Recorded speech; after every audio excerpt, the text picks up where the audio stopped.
HOYOMiX announced the introduction of level 100 into Genshin Impact for nod-krai's release, and it is a very hot talking point in the community at the moment. Some people think it ruins the game, some don't think it really matters, and some are in the middle. Lots of discussion and unfortunately lots of unnecessary arguing. I recently made a poll on the channel to gauge your sentiment on the changes, so thanks to all who participated in their poll and commented, it was very insightful. Because there are so many differing opinions, I wanted to explain my overall thoughts on the addition of level 100, as well as address some of the misconceptions and misinformation going around about the impact of level 100 on the meta. Let's quickly go over how the level 100 system is looking to work. For the entire history of the game, Genshin's max level for characters has been level 90, but in nod-krai you will be able to level any character to level 100 with a resource called Masterless Stella Fortuna. One is needed to go from level 90 to level 95, and another two are needed to go from level 95 to level 100. Currently, the only way to get Masterless Stella Fortuna is if you get a copy of a 5-star character that you already have at C6. So if you had a C6 Diluc for instance and you lost your 50-50 and got another copy of Diluc,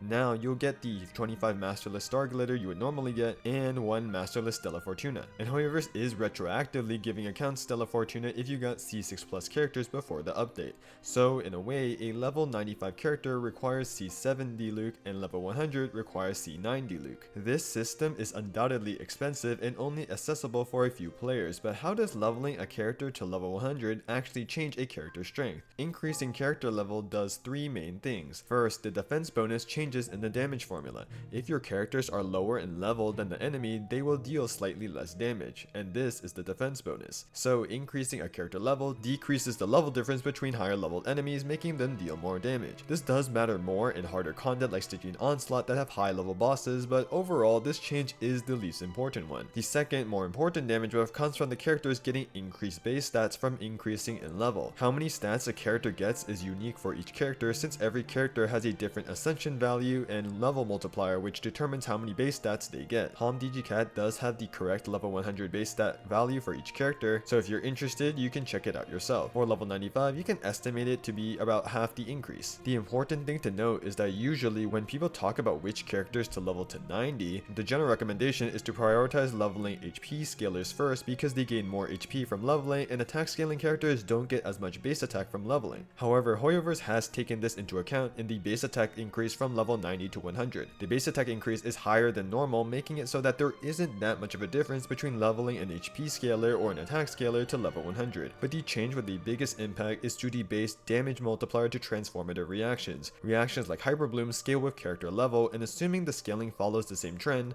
level 95 characters will deal about 18% more damage when triggering transformative reactions, and level 100 characters will deal about 40% more damage when they trigger transformative reactions. Now, this exact numerical increase isn't actually confirmed, as this assumes it uses the current scaling values in the game currently, but HOYOMiX can easily change the scaling for level 90 to 100 to be uniquely different. But regardless, this damage increase is a significant buff to teams that rely on transformative reaction damage such as Hyper Bloom. Lastly, based on the Chinese wording on level 100, talent levels seem to not be increasing. This isn't 100% confirmed yet, and if there were talent increases, the buffs would definitely be bigger, but as of now, this is the current assumption. Now, there is a good amount of people that think level 100 is a huge benefit for teams that is accessible to only a few players, mainly because they see the 40% transformative reaction buff as a huge change. However, I think that the complaint stemming from this reason is being overblown, as based on early calcs from many theory crafters, the damage gained from getting level 100 isn't all that game breaking. First, many characters and teams don't take advantage of the buff to transformative reactions, so all they get are the benefits from the defense formula and the base stat increase. Based on early calcs done by Flip, a level 100 Malwika isn't getting that much of a team damage increase. Same applies to Skirk.